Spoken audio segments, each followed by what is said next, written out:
આજના આપણા national level stakeholder forum અને realising the full potential of the fisheries sector in Gujarat એક પ્રકારનો સંવાદનો આપણો આજનો દિવસનો કાર્યક્રમ ફિશરીઝ વિભાગનો ખાસ કરીને ગ્રીટે જે પ્રકારે ઇનિશિયેટિવ લીધું છે ને કદાચ ફિશરીઝનું ગ્રીટ બન્યા પછી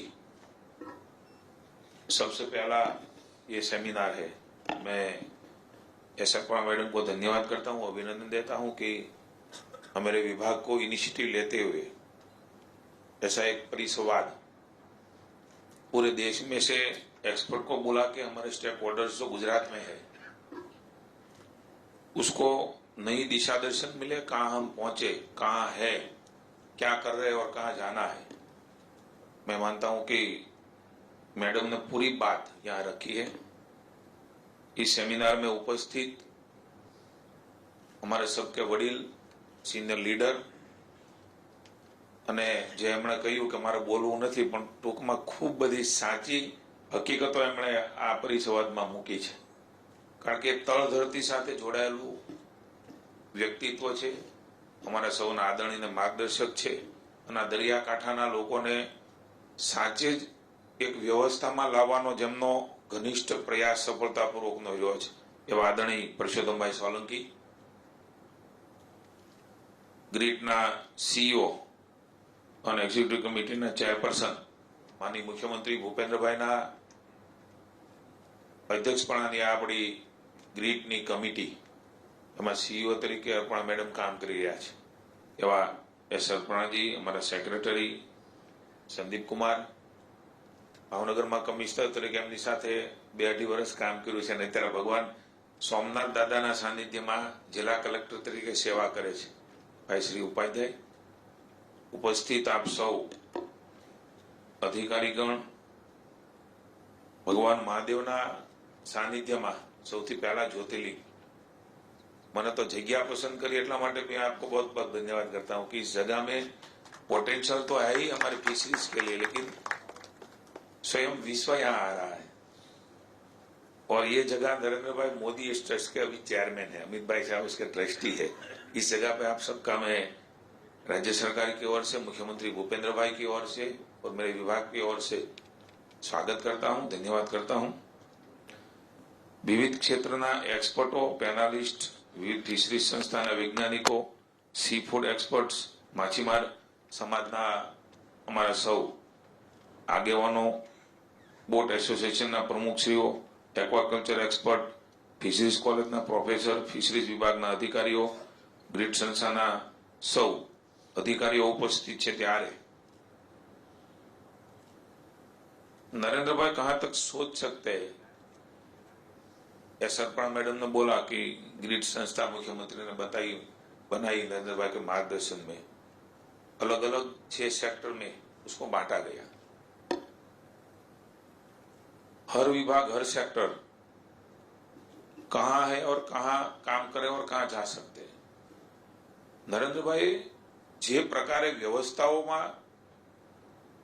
બદલાવ કર્યો છે, મને એવું લાગે છે કે દેશ તો કદાચ પહેલાય ચાલતો હતો પણ સમયની સાથે દેશને બદલાવ કરવા માટેનું જો કોઈ બીડું ઝડપ્યું હોય સફળતાપૂર્વક તો એ તમારા મારા આપણા સૌના નેતા, વૈશ્વિક નેતૃત્વ એ નરેન્દ્રભાઈ શરૂ કર્યું। ભારત તો ચાલતું હતું પણ ભારતનો બદલાવ કેવી રીતે થાય એમાં બધા મત્સ્યોદ્યોગ વિભાગ, એમાં કામ કરતા સૌ વેપારીઓ, સૌ માછીમાર ભાઈઓ એ કરતા હતા, પણ આજનો જે સેમિનાર છે એ ચાલતું તો એ ચલાવવા માટેનું નથી, સમયની સાથે ચાલીને બદલાવ કરીને વિશ્વની નજર, વિશ્વની સાથે આંખો મેળવી શકીએ, આગળ વધી શકીએ એના માટે થઈને પરિસંવાદ એ વ્યવસ્થાઓમાં બદલાવ નરેન્દ્રભાઈ કર્યો। આ પ્રકારે આખું એડમિનિસ્ટ્રેશનનો ચેન્જ એ એક એમ કહેવાય કે ડ્રાફ્ટિક ચેન્જ એ નરેન્દ્રભાઈના કારણે શક્ય બન્યો છે। આ વિચાર પણ પહેલા નહોતો, દેશ તો પહેલા ફિશરીઝ પહેલા ચાલતું હતું પણ જવું જોઈએ વિશ્વમાં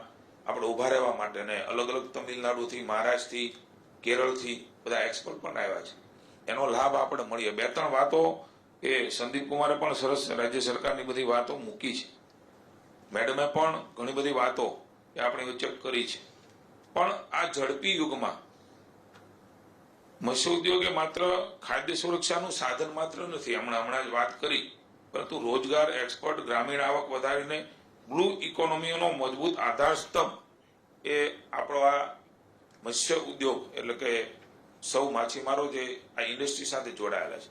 એક તો મારી વિનંતી એ છે કે આપણે માછીમાર છીએ કે આપણે માછીમારને કામ કરીએ છીએ એ ભાવ ગુજરાતમાં આમ થોડું આપણે નાનો બનાવે છે. હું એમ કહીશ કે તમે બધા ઇન્ડસ્ટ્રીયલિસ્ટો છો, એમએસએમઈ સેક્ટર છે ને એમ તમે પણ એમએસએમઈ નો એક પાર્ટ છો. એ ભાવથી આપણા આખા વ્યવસાયને જો જોઈએ, કારણ કે મેં જોયું છે ઘણી વાર કોઈ એક સેક્ટર પૂરતું કે એક જગ્યા પૂરતું આપણે વિચારી શકીએ કે અમે આ કામ કરીએ છીએ, પણ અન્ય જગ્યાએ જઈએ ત્યારે આપણે ઘણી વખત નાનપ અનુભવીએ છીએ કે અમે તો માછીમારી કરીએ છીએ. હું તમને એમ કહું છું કે તમે પ્રાઉડ ફીલ કરજો કે તમે ઉદ્યોગ સાથે જોડાયેલા લોકો છો, અને એમાં પણ આપણી એક્સપર્ટાઇઝ છે, કુશળતા છે, ઇનોવેશનની અહીંયા વાત થઈ છે.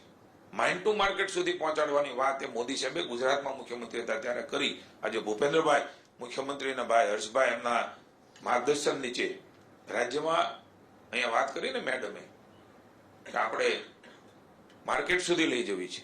જેમ અલગ અલગ પ્રકારે એમણે કૃષિની, ડેરીની, આ બધું એક વખત એવું જ હશે કે આ કઈ સંભવ નથી, ઇટ્સ નોટ પોસિબલ, પણ એ પોસિબલ બન્યું છે.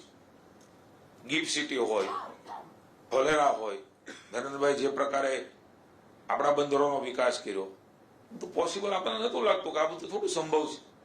પણ અસંભવને સંભવ બનાવવાનું કામ એ મોદી સાહેબની ઈચ્છા શક્તિના કારણે શક્ય બન્યું છે. આપણે ખૂબ બધા, મારે સમયની મર્યાદા છે, મારે આવવું જોઈએ એટલા માટે આવ્યો, નકર થોડું અઘરું હતું. રાજ્યપાલશ્રીનો કાર્યક્રમ એ 3 વાગે હાલો છે, મારે પહોંચવાનું છે, પણ સરકારમાંથી પરસોત્તમભાઈ અને હું બંને હાજર રહીએ તો જ મને એવું લાગે છે કે જે બધા આવ્યા છે એમને ખબર પડે કે ભાઈ સરકારની પણ ઈચ્છા શક્તિ છે, આમાં કંઈક જે પોટેન્શિયલ છે એને આગળ લઈ જવા માટે થઈને. એટલા માટે સરકારના પ્રતિનિધિ તરીકે મને પણ અહીંયા આખો દિવસ બેસવું પણ ગમે, પણ સમયની મર્યાદાના કારણે બેસી શકાતું નથી. એક વખત એવું કહેવાતું કે આપણો 1800 કિલોમીટરનો દરિયો છે, અને આજે આપણે કહી શકીએ કે 2340 કિલોમીટરનો લાંબો દરિયા કિનારો એ આપણી પાસે પડ્યો છે. એનો ઉપયોગ, અને આપણી જે માછલીઓ છે, ફિશ છે, આપણા જે ઝીંગા છે, અહીંથી એક પીનટ બટરની મેડમે વાત કરી તો મને યાદ આવી ગયું મારા કૃષિ વિભાગનું. આપણું જે પીનટ બટર છે, જે મગફળી છે, એ વિશ્વમાં ક્યાંય પેદા નથી થતી ને એવી છે. અને આપણી ફિશ અને આપણા ઝીંગા પણ એવા છે કે વિશ્વમાં ક્યાંય કેટલી જગ્યાએ નથી. એ પ્રકારના આપણો આ क्या 2047 तक हमको जाना है विकास, समग्र भारत ये विकसित भारत बनावा માટે, तो हम उसमें हमारा कॉन्ट्रिब्यूशन इस सेक्टर का क्या होना चाहिए, अभी से तय करके हम चले. और हमारे गुजरात ने तो अलग नींव रखी है.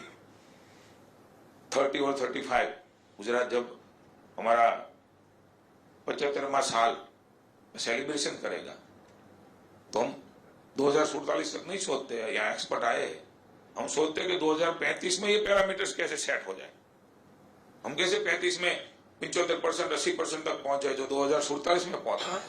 इस तरह से राज्य की सरकार सभी सेक्टर में, सभी डिपार्टमेंट में माननीय मुख्यमंत्री भूपेंद्र भाई के नेतृत्व में काम कर रही है. और मैं अभिनंदन करता हूं मुख्यमंत्री का. बीट संस्था हम अभी गए थे, उसका सेंटर देखने के लिए, कंट्रोल सेंटर, कितना अद्भुत व्यवस्था, कितनी सोच, कितना थिंक टैंक, उसमें मैं भी मेंबर हूं. इतना आगे की सोच के हमको कहां जाना है, क्या करना है. और मैडम ने बहुत अच्छी बात रखी है कि डेटा कलेक्शन. मैं आप सभी को प्रार्थना करता हूं कि हमको दूर नहीं जाना है, हमको भागना नहीं है, छोड़ नहीं देना है. डेटा कैसे भी आप बिजनेस कर रहे हैं तो ये न दिखाए. मैं आपको भरोसा देता हूं कि जो भी बिजनेस हो रहा है वो आप दिखाओ. आने वाला समय की जो मांग है, हमको अगर खड़ा रहना है स्पर्धा में, कंपटीशन में, तो ये सब चाहिए. नई पीढ़ी के लिए दे के जाना है. हमारे पास डेटा कम है तो कहां कैसे पहुंचे. मैं हमारा बात करी मैडम ने कहा क्या पहुंची सके. मैंने कहा बहुत मुश्किल ये है कि हमारे पास डेटा नहीं है. मित्रों, विश्व एक डेटाનો જમાનો છે. ડેટા વગર ક્યાંય હવે સંભવ નથી. ટેકનોલોજીના માધ્યમથી તમામ ડેટાઓ એકત્રિત કરીને તમને માર્ગદર્શન આપીશું કે આ પ્રકારે, જેમ બેને વાત કરી કે દૂધ અને શાકભાજી ફળફળાદી એમાં આપણે ક્યાં પહોંચ્યા છીએ, પણ એવી જ વસ્તુ છે કે બગડી જાય છે. તો આને પણ એટલા દિવસોમાં સરસ રહે ટેકનોલોજીના માધ્યમથી નવા નવા એમણે ઇનોવેશન કીધા, માઇન્ડ ટુ માર્કેટ સુધીની વાત છે. આ બધાની અંદર અમે તમને મદદ કરવા માટે તૈયાર છીએ. हम सब आपको हेल्प करने के लिए बिल्कुल राज्य की सरकार तैयार है. हमारे परसोत्तम भाई सोलंकी तो इस बारे में बहुत जानते हैं, उसका भी हमको अनुभव का फायदा मिलेगा. हमें तैयार છે. આવો આપણે સૌ સાથે મળીને મોદીજીએ જે વિકસિત ભારતની કલ્પના કરી છે એ વિકસિત ભારતની કલ્પનામાં બે ત્રણ બાબતો અહીંથી વાત થઈ છે એટલે હું ડિટેલમાં નથી જતો, પણ ખૂબ બધી ઓપોર્ચ્યુનિટી આપણી પાસે પડી છે. એ ઓપોર્ચ્યુનિટીને અન્ય લોકો શું કરી રહ્યા છે એ કરીને એમાં વધારો શું કરી શકીએ એના માટે પણ આપણે આગળ વધીએ. અને મારા જે ધ્યાનમાં पीएससी कमेटी ना चेयरमैन तरीके मैडम मेरे ध्यान में भी आया था कि हम जो बंदर का विकास कर रहे हैं, मैं मानता हूं कि यहाँ जीएमबी से गांधी भी हमारा जो देख रहे हैं चीफ इंजीनियर, वो बहुत स्लो चल रहा है. हमको जाना है लेकिन इस स्लो, इतना स्लो काम मुश्किल होगी, कहीं ना कहीं दिक्कत भी आएगी, प्रश्न भी होंगे. समस्या का समाधान निकालने के लिए तो हम बैठे हैं. आपको जो भी दिक्कत है, तकलीफ है, हमको बताएं, चाहे स्थानिक तंत्र को साथ में लेके, राज्य सरकार को साथ में लेके, जो भी अभी हम आने वाले समय में काम करेंगे वो समय मर्यादा में कैसे काम हो, बहुत जरूरी है. मैं जानता हूं कि कई वर्षों से हमारा बंदर का नया रूप देने के लिए वर्षों लग जाते हैं, तो कैसे पहुंचेंगे हम आगे. એટલે મારે ટકોર પણ કરવી છે વિભાગને કે વિભાગની પણ મર્યાદા છે, હું જાણું છું, પણ ટેકનોલોજી ને ટેકનિકલ બાબતે ગાંધી તમારી પાસે છે. અમારે ત્યાં ફૂલ ટાઈમ આપીને પણ જે નિર્ણય કર્યો છે એ નિર્ણયને વળગીને સમય મર્યાદામાં જો આપણે કામ પૂરા કરીશું તો મને એવું લાગે છે કે ખૂબ મોટું એચિવમેન્ટ એ આપણે પ્રાપ્ત કરી શકવું છે. ખૂબ સંભાવનાઓ છે. પરસોત્તમભાઈ રૂપાલા જયારે આ મંત્રી હતા ત્યારે મારી સાથે બેઠેલા અને ખૂબ બધી ચર્ચાઓ થઈ છે કે આપણા આ જે પટ્ટા છે પટ્ટામાં વિશાળ તકો છે.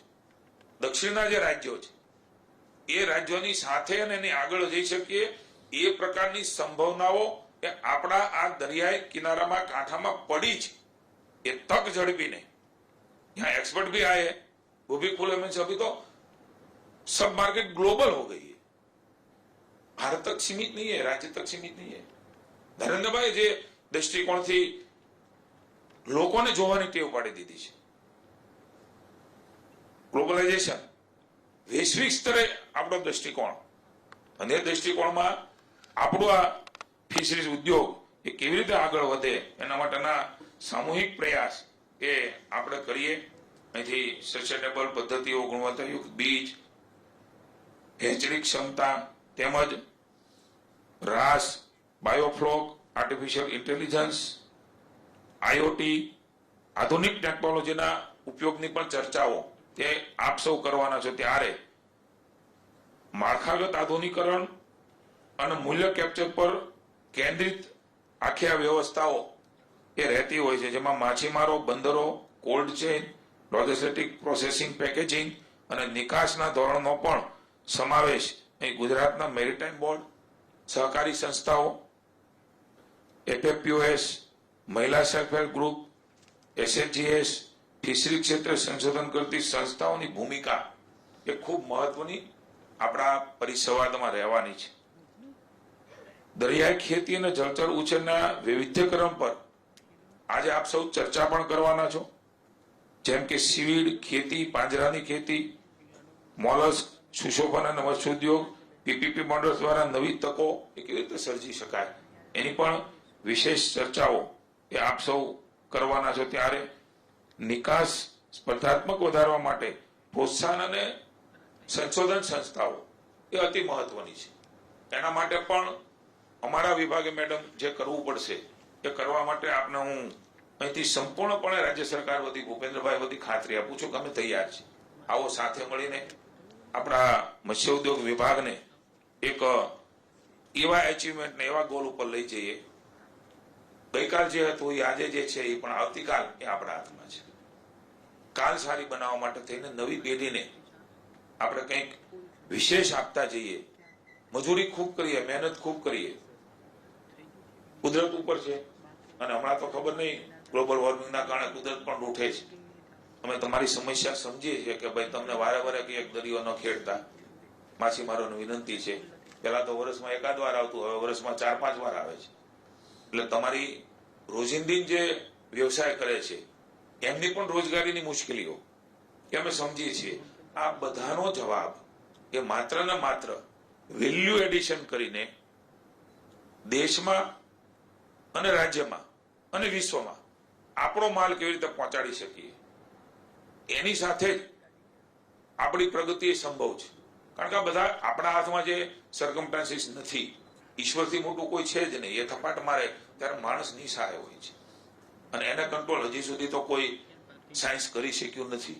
પ્રયાસો કરીએ છીએ આપણે, કેટલીક સફળતા મળી છે, પણ કેટલીક વસ્તુ ક્યારેય આપણા હાથમાં નથી. તો અહીં સોમનાથ દાદો બેઠો છે એના હાથમાં છે. સરકાર તરીકે અમારી પાસે અપેક્ષા આપની હોઈ શકે, અમારી જવાબદારી પણ છે. એમાં તમને સંભવ એટલા પ્રયાસ કરીને ફરી વખત બેઠા કરવાનું. પણ ઈશ્વર લેતો હોય છે ત્યારે માણસ મદદ કરે બેઠા કરવાની, પણ એ લે એટલું આપી ક્યારેય ન શકે. એવું આ વિશાળ તક ને સંભાવનાઓ ધરાવતું ક્ષેત્ર છે. ત્યારે જેટલો પણ સમય આપણને મળે છે એ સમયની અંદર ક્યારેક ક્યાંક કુદરતે આપણે આપણી મુશ્કેલી ઊભી કરી હોય ત્યારે આપણે સર્વાઈવ થઈ શકીએ, આપણે આગળ વધી શકીએ. એ પ્રકારની તમામ વ્યવસ્થાઓ નેશનલ ઇન્ટરનેશનલ કક્ષાએ છે. ગુજરાતમાં કેમ ન થાય? મને એમ છે મક્કમતાથી સરકારની ઈચ્છા શક્તિ છે ત્યારે જ્યાં મારી જેવી જરૂર પડે ત્યારે આખા દિવસના અર્કમાં ખૂબ ઓપનથી, પુનઃ એકવાર કહું છું, ખૂબ ઓપન માઇન્ડથી ચર્ચા કરજો. તમને કઈ અમારા અહીંયા સ્ટેક હોલ્ડર્સ છે, માછીમાર ભાઈઓ છે, એ વ્યવસાય સાથે જોડાયેલા છે, એને સમજવાનો એક્સપર્ટો પણ પ્રયાસ કરજો, અધિકારીઓ પણ કરજો. કારણ કે હકીકત તો તળ ધરતીમાં જે મુશ્કેલી છે નહીં સમજીએ અને કદાચ એમને કન્વિન્સ કરીએ કે એનામાં કન્વિન્સ થઈએ. બે જ વસ્તુ હોઈ શકે, કે મારે કન્વિન્સ થવું પડે, કે મારે કન્વિન્સ કરવા પડે કે ભાઈ મારી વાત સાચી છે, કાંઈની વાત મારે સ્વીકારવી પડે કે ભાઈ એમની વાત સાચી છે. એટલે ક્યાંક કન્વિન્સ કરીને, કન્વિન્સ થઈને આખી આપણું આજનો સેમિનાર છે, પરિસંવાદ છે, એને ફળશ્રુતિ રૂપે સફળતાપૂર્વક આપણે આગળ લઈ જઈએ અને આપણે બીજો સેમિનાર કરીએ ત્યારે કહી શકીએ કે આ સેમિનારમાંથી એટલું મેં લીધું હતું અને અમે એટલું એચિવમેન્ટ કરી શક્યા. Sky the limit. રેવન્યુની પણ કેટલીક વાત તમારા સેક્રેટરી કરી છે, અમારી મિટિંગમાં, રિવ્યુ બેઠકમાં પણ થઈ છે. રેવન્યુ પાસેથી પણ કેટલીક જમીનો લઈને કેટલીક મર્યાદાઓ છે, પણ એમાં પણ ખૂબ સંભાવનાઓ છે.